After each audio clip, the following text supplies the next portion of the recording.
நீங்க கடலூர்ல பேசும்போது நம்ம கட்சிக்கு வசந்த காலம் வந்துருச்சு, இனிமேல நம்ம எல்லாரும் இப்படி கல்யாணங்கள் நடக்கல தான் வசந்த காலம் இல்ல. அது ஏதாவது குறிப்பு உணர்த்தலைங்களா? அதில் குறிப்பெல்லாம் உணர்த்தலை. இயற்கையா பாடு. இப்ப வசந்த காலத்தில் முருகனுடைய குடும்பம் அடியெடுத்து வச்சிருக்கு. அதுவா வசந்த காலம். சில மனப்பிசக்குகள்லாம் இருந்தது, ஊமை காயங்கள்லாம் இருந்தது அப்படின்னு கூட சொன்னீங்க. அதுக்கு பதவுரை பொழிப்புரை எழுதுறதுக்கு சாயங்கால கச்சேரி நடத்தக்கூடிய நம்முடைய நண்பர்கள், தொலைக்காட்சி நண்பர்கள், அதுக்கு பதவுரை பொழிப்புரை விளக்க உரை விமர்சன உரை கண்டன உரை எல்லாம் நடத்துவாங்களே, தாராளமா நடத்தும். 2 நாட்கள் அந்த உரைக்கு யார் யாருக்கு சார் அழைப்படுத்துறேன்? முன்னாள் முதலமைச்சர் மு.க. ஸ்டாலின் அவர் அணிந்துரை கொடுத்திருக்கிறாரு. முன்னாள் முதல்வர் ஆர்வீர் சகோதரர் தளபதி மு.க. ஸ்டாலின் அணிந்துரை தந்திருக்கிறார், வாழ்த்துறை தந்திருக்கிறார். 22 பேர் தலைவர்கள் அணிந்துரை தந்திருக்கிறார். 22 பேர் கலந்துக்குருவாங்க. இன்னும் முதல்வர் முன்னாள் முதல்வரும் கலந்துக்குருவாங்களா? எதிர்பார்க்கிறேன். அது அவங்க முடிவு. சட்டமன்றத்தில் நடைபெற்ற அந்த குறுகிய நாட்களுக்குள் தன்னை ஆயத்தப்படுத்தி கொண்டு வருகிறார். இன்னும் 6 மாதங்களுக்குள் தன்னை முழுமையாக அவர் தயார்படுத்திக் கொள்வார். He will equip himself to run the administration. ஆட்சியை நடத்தக்கூடிய நுணுக்கங்கள், நிர்வாக நுணுக்கங்களை போக போக சில மாதங்களில் அவர் கற்று தேர்ந்து தெளிவு பெற்று விடுவார் என்று நான் நம்புகிறேன். சைகை செஞ்சாருன்னு சொல்லி ஒரு விமர்சனம் பண்ணது முன்னாள் முதல்வராக இருக்கக்கூடிய ஸ்டாலின் அவர்களை கிண்டல் செய்யும் விதமாக ஒரு சைகை செஞ்சாரு ஒரு பரவலாக பேசப்படுது. அதை நீங்க எப்படி பாக்குறீங்க? எதிர்கட்சி தலைவர்கள் பேசுனது, எதிர்கட்சி தலைவர் பேசுனது, அதை பற்றி நான் கமெண்ட் அடிக்க முடியுமா? அது போலத்தான் அவங்க பேசுனதையும் கமெண்ட் பண்ண விரும்பல, முதல்வர் பேசுனதையும் கமெண்ட் பண்ண விரும்பல.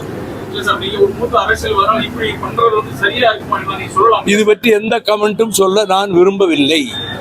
சார், இப்ப உள்ளாட்சி தேர்தல் பணிகள்லாம் தொடங்க இருக்கிறாங்க, எல்லா கட்சிகளும் தொடங்க இருக்கிறாங்க. அதிமுக மக்கள் நலனுக்காக நாங்க போய் ஓட்டே விழாத ஒரு வேலையில ஈடுபட்டு வேலைக்கிட்ட விட்டுக்கிட்டு இருக்கோம். ஒரு ஓட்டு அதனால கிடைக்காது. ஆனால் தமிழ்நாட்டு நன்மைக்காக ஹைகோர்ட் ஆர்டர் படி அந்த வேலையை நான் செஞ்சுக்கிட்டு இருக்கேன்.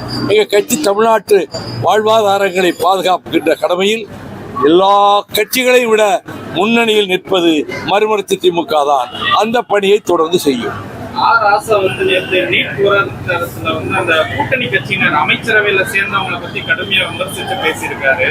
அப்படிதான் பேசணுமா சார்? தொடர்ச்சியா அப்படிதான் ஒவ்வொருத்தருக்கும் ஒரு பாணி இருக்கு தம்பி, ஒவ்வொருத்தருக்கும் ஒரு பாணி இருக்கு. இது ராசாவின் பாணி. அது 27ஆம் தேதி பொதுக்குழு கூடுகிறது. அந்த பொதுக்குழுவில் கருத்துக்கள் பரிமாறப்பட்டு பொதுக்குழு தீர்மானங்களை வடித்தெடுக்கும். முதல் வேலையாக உங்களுக்கு, பத்திரிகையாளர்களுக்கு, தொலைக்காட்சி ஊடகங்களுக்கு உடனடியாக நாங்கள் அனுப்பி வைத்து விடுவோம். 3:30 மணிக்கு பொதுக்குழு அன்று நான் செய்தியாளர்களையும் தொலைக்காட்சி ஊடக நண்பர்களையும் சந்திக்க இருக்கிறேன். என்னுடைய பயணங்கள் தொடர்ந்து கொண்டே இருக்கின்றன. பல வருஷங்களா அது தொடர்ந்து கொண்டே இருக்கும். அப்படி ஒரு பயணம்தான் பூமிநாதன் நிறைவு விழாவாக நடத்தினாரே, அது போதைப் பொருளிலிருந்து இளம் தலைமுறையை விடுவிக்கின்ற நோக்கத்துக்காக நடத்தப்பட்ட நடைப்பயணம். அப்படி பொது நலனுக்காக என்னுடைய பயணங்களை தொடர்ந்து செய்து கொண்டே இருப்பேன். பிரதான கூட்டணி கட்சியெல்லாம் வெளியே வந்துட்டாங்க, நாங்க திமுக கூட்டணியில இருந்து வெளியே வந்துட்டோம் அப்படின்னு ஓப்பனா சொல்லிட்டாங்க. அதிமுக உள்ளிட்ட முக்கிய கட்சிகள் மட்டும் திமுக கூட்டணியில இன்னும் சொல்லியிருக்காங்க. அதுவும் விலகிட்டோன்னு சொல்றவங்க, மந்திரி சபையில சேர்ந்துட்டோன்னு சொல்றவங்க, ஆனா திமுக கூட்டணியிலேயே இருக்கிறோம்னு சொல்றவங்க, எனக்கு ஒன்றும் புரியவே மாட்டேங்குது. எனக்கு ஒன்றும் புரியலை. மந்திரி சபையிலும் இடம்பெறுவோம், இன்னொரு கட்சியின் கூட்டணியிலும் நீடிப்போம். இந்த நிலைப்பாடு அபூர்வமாக தான் எடுக்க முடியும். அதை பற்றி நான் கமெண்ட் பண்ண விரும்புகிறேன். தமிழ்நாடு முழுவதும் விவசாயிகள் போராடுவது அவர்கள் உரிமை. நியாயமான கோரிக்கைகளுக்காக போராடுகிறார்கள். இதை அரசு பரிசீலித்து ஆவணம் செய்ய வேண்டியது அரசின் கடமை, முதல்வரின் கடமை.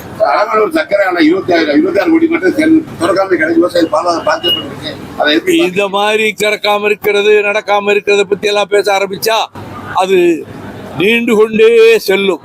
அதுக்குள்ள நான் போக விரும்பல.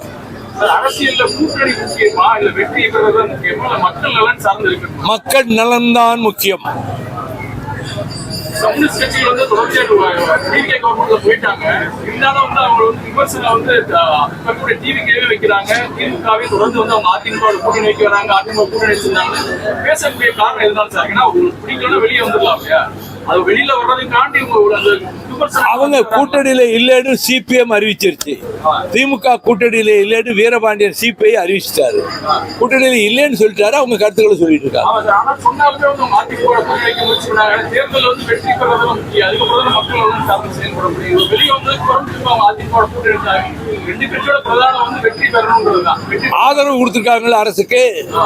ரெண்டு கம்யூனிஸ்டுகளும் இந்த அரசுக்கு, தாவேக அரசுக்கு ஆதரவு கொடுத்திருக்காங்கல்ல.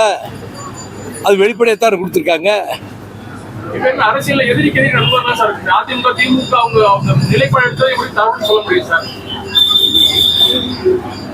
அதிமுக ஆட்சி அமைக்க திமுக ஆதரவு கொடுக்க முனைந்தது உண்மையாக இருக்குமானால் அதை விட அரசியல் மோசடி இன்னொன்று இருக்க முடியாது.